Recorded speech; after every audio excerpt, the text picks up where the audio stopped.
Hi. Hey. Watch it. Hey.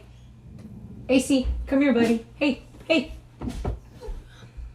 We just had a neighbor come visit to talk to us about something, so he's all on edge. Come here, buddy. Hey. Okay, well, he's gonna cluck, and that's it is what it is. Come here. AC, what's this? What's this? Come here. Yeah, okay, whatever. Hi, happy Tuesday. We are reading Pride and Prejudice by Jane Austen. He should calm down. Hey. I don't know. Good morning. Hi. Chapter 46. Elizabeth had been a good deal disappointed in not finding a letter from Jane on their first arrival at Lambton, and this disappointment had been renewed on each of the mornings that had now been spent there. But on the third, her repining was over, and her sister justified by the receipt of 2 letters from her at once, on one of which was marked that it had been missent elsewhere. Elizabeth was not surprised at it, as Jane had written the direction remarkably ill. I know he is. He's... Okay, he should calm down. They had just been preparing to walk as the letters came in, and her uncle and aunt, leaving her to enjoy them in quiet, set off by themselves. The one missent must be first attended to. It had been written 5 days ago. The beginning contained an account of all their little parties and engagements, with such news as the country afforded. But the latter half, which was dated a day later and written in evident agitation, gave more important intelligence. It was to this effect. Since writing the above, dearest Lizzie, something has occurred of a most unexpected and serious nature, but I am afraid of alarming you. Be assured that we are all well. What I have to say relates to poor Lydia. An express came at 12 last night, just as we were all gone to bed, from Colonel Forster, to inform us that she had gone off to Scotland with one of his officers, to own the truth with Wickham. Imagine our surprise. To Kitty, however, it does not seem so wholly unexpected. I am very, very sorry, so imprudent a match on both sides, but I am willing to hope the best, and that his character has been misunderstood. Thoughtless and indiscreet, I can easily believe him, but this step, and let us rejoice over it, marks nothing bad at heart. His choice is disinterested, at least, for he must know my father can give her nothing. Our poor mother is sadly grieved. My father bears it better. How thankful am I that we never let them know what has been said against him. We must forget it ourselves. They were off Saturday night about 12, as is conjectured, but were not missed till yesterday morning at 8. The express was sent off directly. My dear Lizzie, they must have passed within 10 miles of us. Colonel Forster gives us reason to expect him here soon. Lydia left a few lines for his wife, informing her of their intention. I must conclude, for I cannot be long for my poor mother. I am afraid you will not be able to make it out, but I hardly know what I have written. Without allowing herself time for consideration, and scarcely knowing what she felt, Elizabeth, on finishing this letter, instantly seized the other, and opening with the utmost impatience, read as follows. It has been written a day later than the conclusion of the first. By this time, my dearest sister, you have received my hurried letter. I wish this may be more intelligible, but though not confined for time, my head is so bewildered that I cannot answer for being coherent. Dearest Lizzie, I hardly know what I would write, but I had bad news for you, and it cannot be delayed. Imprudent as a marriage between Mr. Wickham and our poor Lydia would be, we are now anxious to be assured that it has taken place, for there is but too much reason to fear they are not gone to Scotland. Colonel Forster came yesterday, having left Brighton the day before, not many hours after the express. Though Lydia's short letter to Mrs. F. gave them to understand that they were going to Gretna Green, something was dropped by Denny expressing his belief that W. never intended to go there, or to marry Lydia at all, which was repeated to Colonel F., who instantly, taking the alarm, set off from B., intending to trace their route. He did trace them easily to Clapham, but no further, for on entering that place they were moved into a hackney coach and dismissed the chaise that brought them from Epsom. All that is known after this, that they were seen to continue the London road. I know not what to think. After making every possible inquiry on that side London, Colonel F. came into Hertfordshire, anxiously renewing them at all the turnpikes, and at the inns in Barnet and Hartfield, but without any success. No such people had been seen to pass through. With the kindest concern he came on to Longbourn, and broke his apprehensions to us in a manner most credible to his heart. I am sincerely grieved for him and Mrs. F., but no one can throw away any blame on them.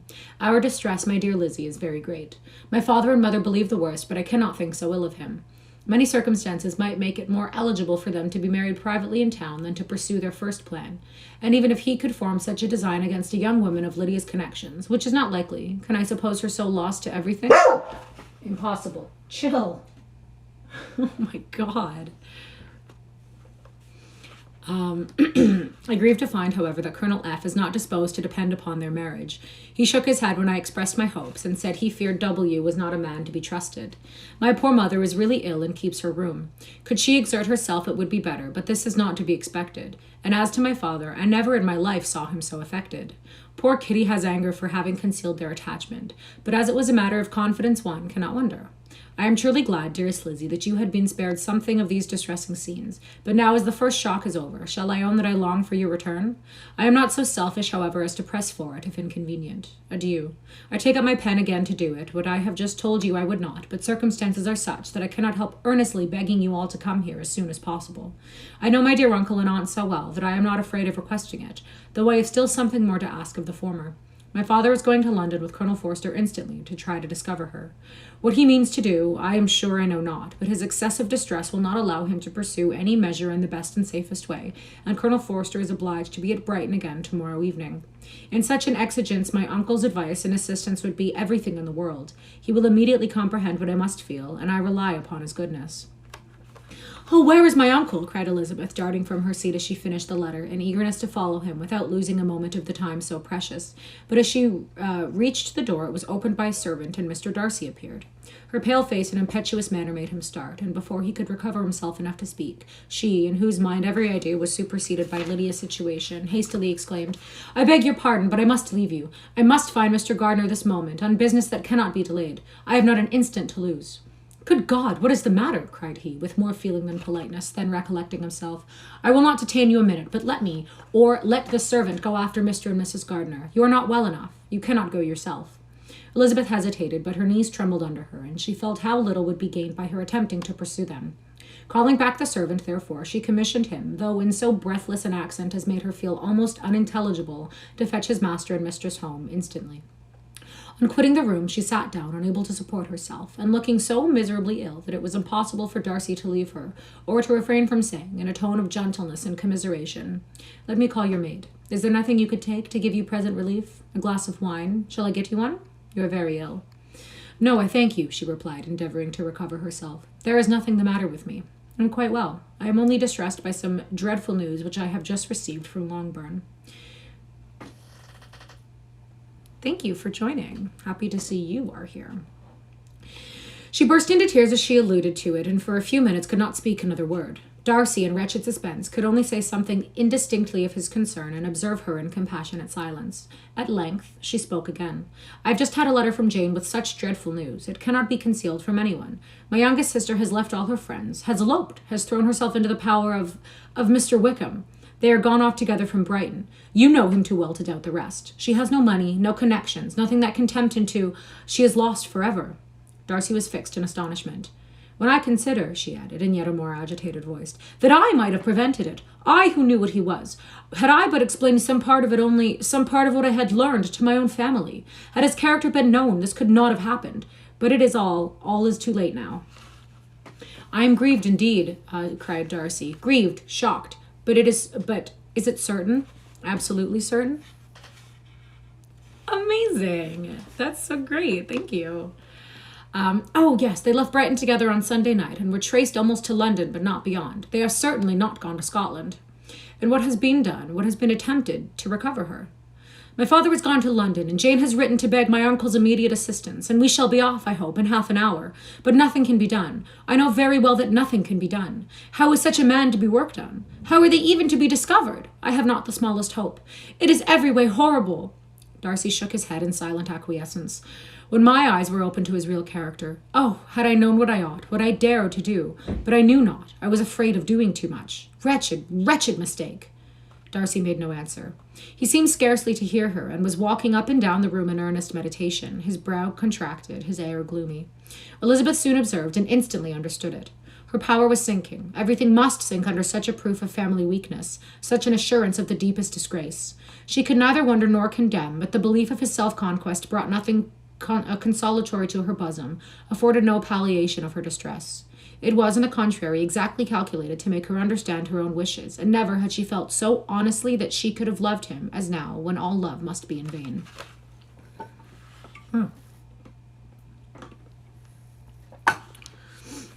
But self, though it would intrude, could not engross her. Lydia, the humiliation, the misery she was bringing on them all, soon swallowed up every private care, and covering her face with her handkerchief, Elizabeth was soon lost to everything else, and after a pause of several minutes was only recalled to a sense of her situation by the voice of her companion, who, in a manner which, though it spoke compassion, spoke likewise restraint, and said, "I am afraid you have been long desiring my absence, nor have I anything to plead in excuse of my stay, but real, though unavailing concern. Would to heaven that anything could be either said or done on my part that might offer consolation to such distress. But I will not torment you with vain wishes, which may seem purposely to ask for your thanks. This unfortunate affair will, I fear, prevent my sister's having the pleasure of seeing you at Pemberley today." "Oh, yes, be so kind as to apologize to us for Miss Darcy. Say that urgent business calls us home immediately. Conceal the unhappy truth as long as it is possible. I know it cannot be long." He readily assured her of his secrecy, again expressed his sorrow for her distress, wished it a happier conclusion than there was at present reason to hope, and leaving his compliments for her relations, with only one serious, parting look, went away. As he quitted the room, Elizabeth felt how improbable it was that they should ever see each other again on such terms of cordiality as had marked their several meetings in Derbyshire, and as she threw a retrospective glance over the whole of their acquaintance, so full of contradictions and varieties, sighed at the perverseness of those whose feelings which would now have promoted its continuance and would formerly have rejoiced in its termination. Wordy sentence. Very wordy sentence. You're giving me a side eye for Ace. He's distressed at the moment. If gratitude and esteem are good foundations of affection, Elizabeth's change of sentiment will neither be improbable nor faulty. But if otherwise, if the regard springing from such sources is unreasonable or unnatural in comparison of what is so often described as arising on a first interview with its object, and even before two words have been exchanged, nothing can be said in her defense, except that she had given somewhat of a trial to the latter method, in her partiality for Wickham, and that its ill success might perhaps authorize her to seek the other less interesting mode of attachment. Be that as it may, she saw him go with regret, and in this early example of what Lydia's infamy must produce, found additional anguish as she reflected on that wretched business. Never, since reading Jane's second letter, had she entertained a hope of Wickham's meaning to marry her. No one but Jane, she thought, could flatter herself with such an expectation.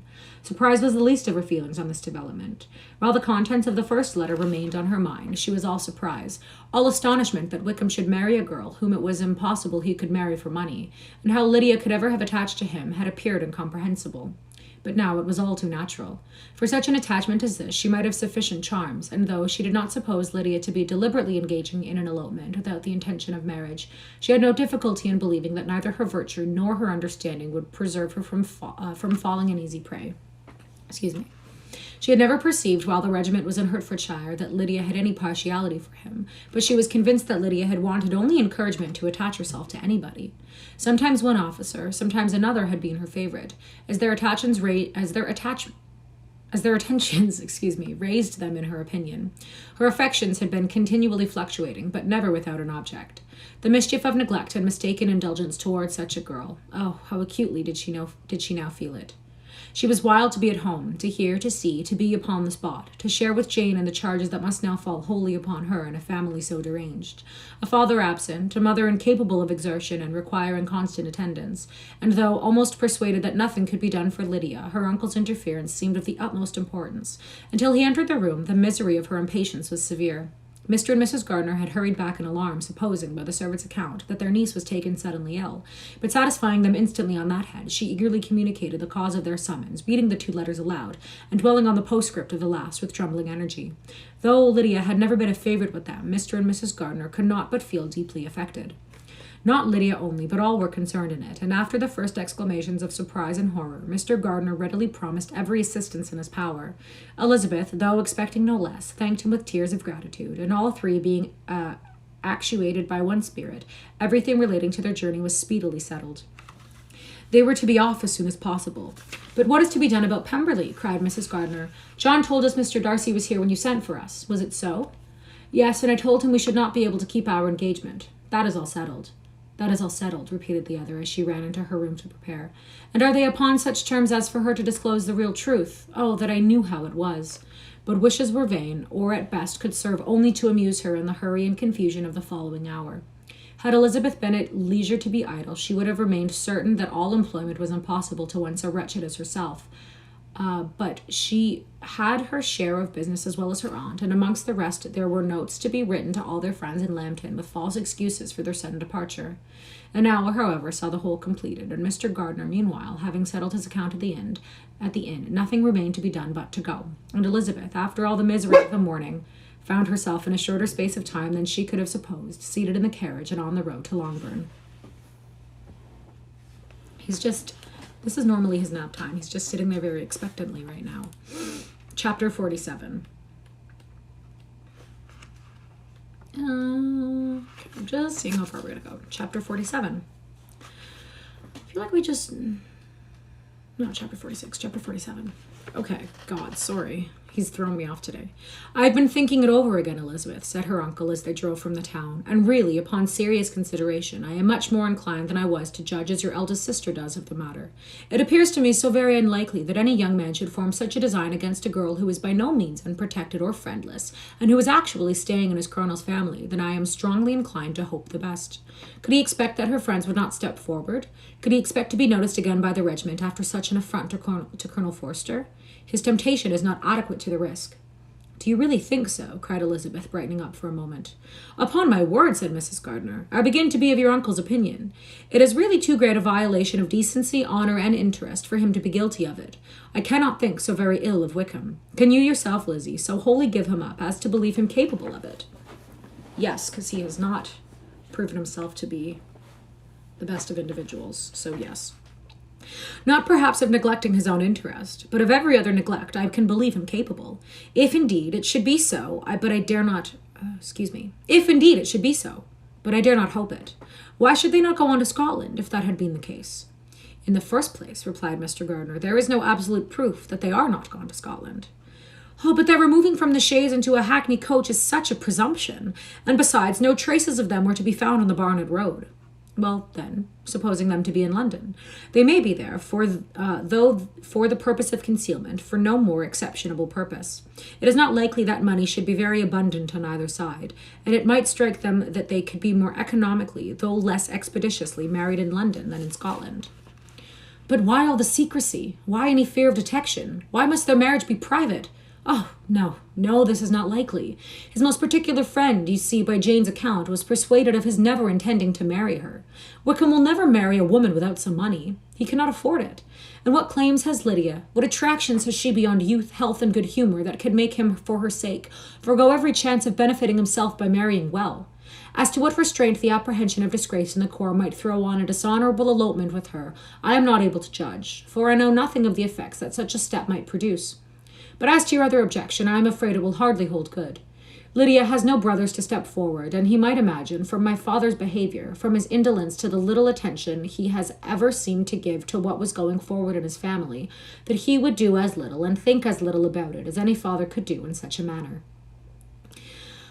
That was quite the sentence. But can you think that Lydia is so lost to everything but love of him as to consent to live with him on any other terms than marriage? It does seem, and it is most shocking indeed, replied Elizabeth with tears in her eyes, that a sister's sense of decency and virtue is such a point should admit of doubt. But really, I know not what to say. Perhaps I am not doing her justice.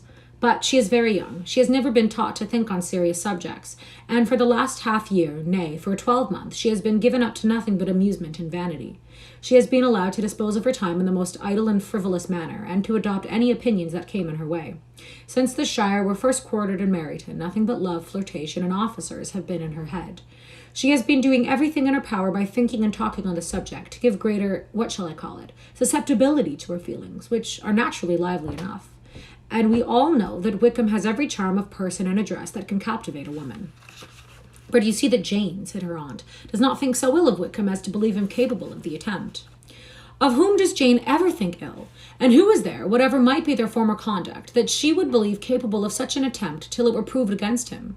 But Jane knows, as well as I do, what Wickham really is. We both know that he has been profligate in every sense of... profligate?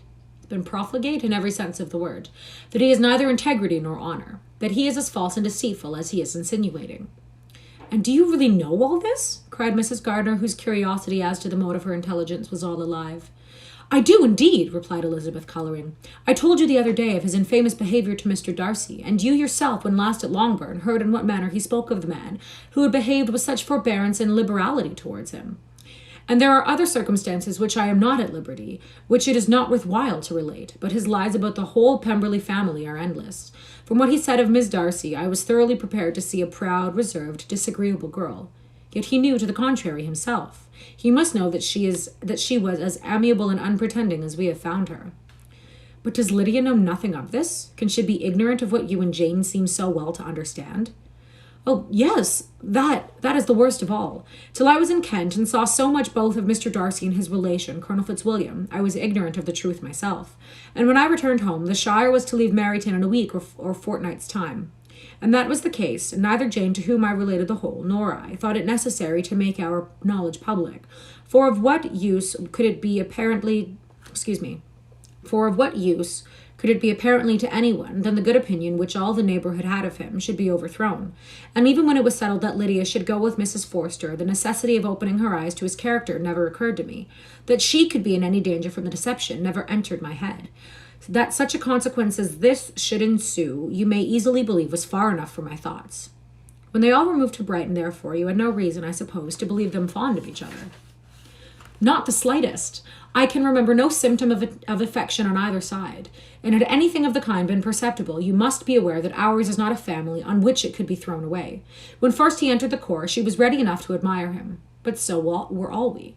And every girl in or near Meryton was out of her senses about him for the first 2 months, but he never distinguished her by any particular attention, and, consequently, after a moderate period of extravagant and wild admiration, her fancy for him gave way, and others of the regiment, who treated her with more distinction, again became her favourites. My goodness. It may easily be believed that however little of novelty could be added to their fears, hopes, and conjectures on this interesting subject by its repeated discussion, no other could detain them from it long during the whole of the journey.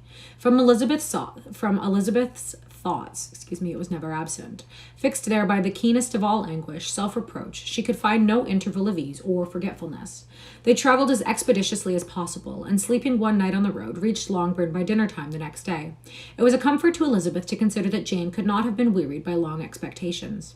The little gardeners, attracted by the sight of the chaise, were standing on the steps of the house as they entered the paddock, and when the carriage drove up to the door, the joyful surprise that lighted up their faces and displayed itself over their whole bodies in a variety of capers and frisks was the first pleasing earnest of their welcome. Elizabeth jumped out, and, after giving each of them a hasty kiss, hurried into the vestibule, where Jane, who came running downstairs from her mother's apartment, immediately met her. Elizabeth, as she affectionately embraced her, whilst tears filled the eyes of both, lost not a moment in asking whether anything had been heard of the fugitives. "Not yet," replied Jane, "but now that my dear uncle has come, I hope everything will be well." "Is my father in town?" "Yes, he went on Tuesday, as I wrote you word. And have you heard from him often?" "We have heard only once. He wrote me a few lines on Wednesday to say that he arrived in safety, and to give me his directions, which I particularly begged him to do. He merely added that he should not write again till he had something of importance to mention." "And my mother, how is she? Are you all well?" "My mother is tolerably well, I trust, though her spirits are greatly shaken. She is upstairs, and will have great satisfaction in seeing you all. She does not yet leave her dressing-room. Mary and Kitty, thank heaven, are quite well." "But you, how are you?" cried Elizabeth. "You look pale. You must have gone through so much." Her sister, however, assured her of being perfectly well, and their conversation, which had been passing while Mr. and Mrs. Gardiner were engaged with their children, was now put an end to by the approach of the whole party. Jane ran to her uncle and aunt, and welcomed and thanked them both with alternate smiles and tears. When they were all in the drawing-room, the questions which Elizabeth had already asked were, of course, repeated by the others, and they soon found that Jane had no intelligence to give. The sanguine hope of good, however, which the benevolence of her heart suggested, had not yet deserted her. She still expected that it would all end well, and that every morning would bring some letter, either from Lydia or her father, to explain the proceedings and perhaps announce the marriage. Mrs. Bennet, to whose apartment they all repaired, after a few minutes' conversation together, received them exactly as might be expected, with tears and lamentations of regret, invectives against the villainous conduct of Wickham, and complaints of her own sufferings and ill usage, blaming everybody but the person to whose ill-judging indulgence the errors of her daughter must be principally owing. "If I had been able," said she, "to carry my point of going to Brighton with all my family, this would not have happened, but my poor dear Lydia had nobody to take care of her. Why did the Forsters ever let her go out of their sight? I am sure there was some great neglect or other on their side, for she is not the kind of girl to do such a thing if she had been well looked after. I always thought they were very unfit to have the charge of her, but I was overruled, as I always am. Poor dear child. And now, here's Mr. Bennet gone away, and I know he will fight Wickham, wherever he meets him, and then he will be killed, and what is to become of us all? The Collinses will be turned out before he is cold in his grave, and if you are not kind to us, brother, I do not know what we shall do. They all exclaimed against such terrific ideas, and Mr. Gardiner, after general assurances of his affection for her and all their family, told her that he meant to be in London the very next day, and would assist Mr. Bennet in every endeavour of recovering Lydia. Do not give way to useless alarm, added he. Though it is right to be prepared for the worst, there is no occasion to look on as certain. It is not quite a week since they left Brighton. My nose is itchy. In a few days more we may gain some news of them. Until we know that they are not married, we have no design of marrying. Do not let us give the matter over as lost. As soon as I get to town, I shall go to my brother and make him come home with me to Gracechurch Street, and then we may consult together as to what is to be done. Oh, my dear brother, replied Mrs. Bennet, that is exactly what I could most wish for. And now do, when you get to town, find them out, wherever they may be, and if they are not married already, make them marry. And as for wedding clothes, do not let them wait, but tell Lydia she shall have as much money as she chooses to buy them after they are married. And above all things, keep Mr. Bennet from fighting. Tell him what a dreadful state I am in, that I am frightened out of my wits, and have had such tremblings, such flutterings all over me, such spasms in my side and pains in my head, and such beatings at my heart, that I can get no rest by night or day. And tell my dear Lydia not to give any directions about her clothes till she has seen me, for she does not know which are the best warehouses.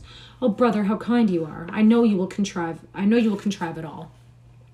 But Mr. Gardiner, though he assured her again of his earnest endeavours in the cause, could not avoid recommending moderation to her, as well in her hopes as her fears, and, after talking with her in this manner till dinner was on the table, they left her to vent all their feelings on the housekeeper, who attended in the absence of her daughters.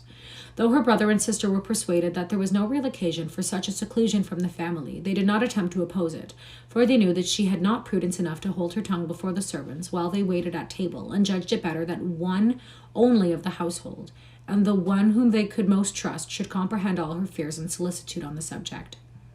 In the dining-room they were soon joined by Mary and Kitty, who had been too busily engaged in their separate apartments to make their appearance before. One came from her books, and the other from her toilette. The faces of both, however, were tolerably calm, and no change was visible in either, except that the loss of their favourite sister, or the anger which she had herself incurred in the business, had given something more of fretfulness than usual to the accents of Kitty. As for Mary, she was mistress enough of herself to whisper to Elizabeth, with a countenance of grave reflection, soon after they were seated at table. This is a most unfortunate affair, and will probably be much talked of, but we must stem the tide of malice, and pour into the wounded bosoms of each other the balm of sisterly consolation. Then, perceiving in Elizabeth no inclination of replying, she added, Unhappy as the event must be for Lydia, we may draw from it this useful lesson. The loss of virtue in a female is irretrievable, that one false step involves her in endless ruin, that her reputation is no less brittle than it is beautiful, and that she cannot be much guarded in her behaviour towards the undeserving of the other sex. Elizabeth lifted her eyes in amazement, but was too much oppressed to make any reply. Mary, however, continued to console herself with such kind and moral extractions from the evil before them. In the afternoon, the two elder Mrs. Bennets were able to be for half an hour by themselves, and Elizabeth instantly availed herself of the opportunity of making many inquiries, which Jane was equally eager to satisfy. After joining in general lamentations over the dreadful sequel of this event, which Elizabeth considered as all but certain, and Miss Bennet could not assert to be wholly impossible, the former continued the subject by saying, But tell me all and everything about it, which I have not already heard. Give me further particulars. What did Colonel Forster say? Had they no apprehension of anything before the elopement took place? They must have seen them together forever. Colonel Forster did own that he had often suspected some partiality, especially on Lydia's side, but nothing to give him any alarm. I am so grieved for him. His behaviour was attentive and kind to the utmost. He was coming to us in order to assure us of his concern, before he had any idea of their not being gone to Scotland. When that apprehension first got aboard, it hastened his journey. And was Denny convinced that Wickham would not marry? Did he know of their intending to go off? Had Colonel Forster seen Denny himself? Yes, but when questioned by him, Denny denied knowing anything of their plan, and would not give his real opinion about it. He did not repeat his persuasion of their not marrying, and from that, I am inclined to hope, he might have been misunderstood before. Until Colonel Forster came in, not one of you entertained a doubt, I suppose, of their being really married? How is it possible that such an idea should enter our brains? I felt a little uneasy, a little fearful of my sister's happiness with him in marriage, because I knew that his conduct had not been always quite right. My father and mother knew nothing of it. They only felt how imprudent a match it must be. Kitty then owned, with a very natural triumph on knowing more than the rest of us, that in Lydia's last letter she had prepared for herself such a step. She had known, it seems, of their being in love with each other many weeks. But not before they went to Brighton? No, I believe not. And did Colonel Forster appear to think ill of Wickham himself? Does he know his real character? I must confess that he did not speak so well of Wickham as he formerly did. He believed him to be imprudent and extravagant. And since the sad affair has taken place, it is said that he left Meryton greatly in debt. But I hope this may be false. Oh, Jane, had we been less secret, had we told what we knew of him, perhaps this could not have happened. Perhaps it would have been better, replied her sister, but to expose the former faults of any person without knowing what their present feelings were seems unjustifiable. We acted with the best intentions. Hi. Good. How are you? Could Colonel Forster repeat the particulars of Lydia's note to his wife? He brought it with him for us to see. Jane then took from her pocketbook and gave it to Elizabeth. These are the contents. My dear Harriet, you will laugh when you know where I am gone, and I cannot help laughing myself at your surprise tomorrow morning as soon as I am missed. I am going to Gretna Green, and if you cannot guess with who, I shall think you a simpleton, for there is but one man in the world who I love, so think it no harm to be off. You need not send them word at Longbourn of my going, if you do not like it, for it will make the surprise the greater when I write to them and sign my name, Lydia Wickham. What a great joke it will be. I can hardly write for laughing. Pray make my excuses to Pratt for not keeping my engagement and dancing with him tonight. Tell him I hope he will excuse me when he knows all, and tell him I will dance with him at the next ball when we meet with great pleasure. I shall send for my clothes when I get to Longbourn, but I wish you will tell Sally to make mend a great slit in my working muslin gown before they are packed up. Goodbye. Give my love to Colonel Forster, and I hope you will drink to our good journey. Your affectionate friend, Lydia Bennet. Oh, thoughtless Lydia, cried Elizabeth, when she had finished it. What a letter is this to be written at such a moment? But at least it shows that she was serious in the object of her journey. Whatever he might afterwards persuade her to do, it was not on her side a scheme of infamy. My poor father, how he must have felt it. I never saw anyone so shocked. He could not speak a word for a full 10 minutes. My mother was taken ill immediately, and the whole house in such confusion. Oh, Jane, cried Elizabeth, was there a servant belonging to it who did not know the whole story before the end of day? I do not know. I hope there was, but to be guarded at such a time is very difficult. My mother was in hysterics, and though I endeavored to give her every assistance in my power, I am afraid I did not do so much as I might have done, but the horror of what might possibly happen almost took from me my faculties. Your attendance upon her has been too much for you. You do not look well. Oh, that I had been with you. You have had every care and anxiety upon yourself alone. Mary and Kitty have been very kind and would have shared in every fatigue, I am sure, but I did not think it right for either of them. Kitty is slight and delicate, and Mary studies so much that her hours of repose cannot be broken in on.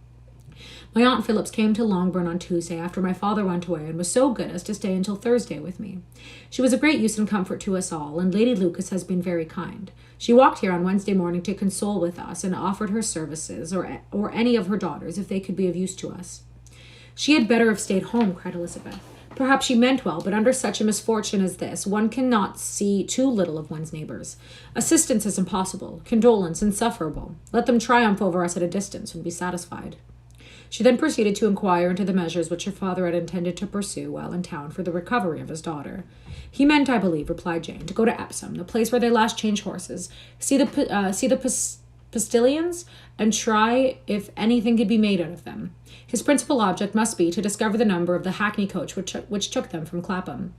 It had come with a fare from London, and as he thought the circumstance of a gentleman and ladies removing from one carriage into another might be remarked, he meant to make inquiries at Clapham.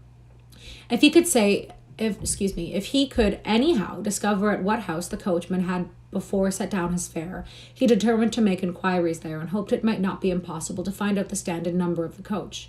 I do not know of any other designs that he had formed, but he was in such a hurry to be gone, and his spirit so greatly discomposed, that I had difficulty in finding out even so much as this. Okay, that's all for today. Mixed my words up a whole bunch there at the end, but I will be back tomorrow. We will read a little bit tomorrow. Thanks so much for hanging out with me today. Have a great day. Bye.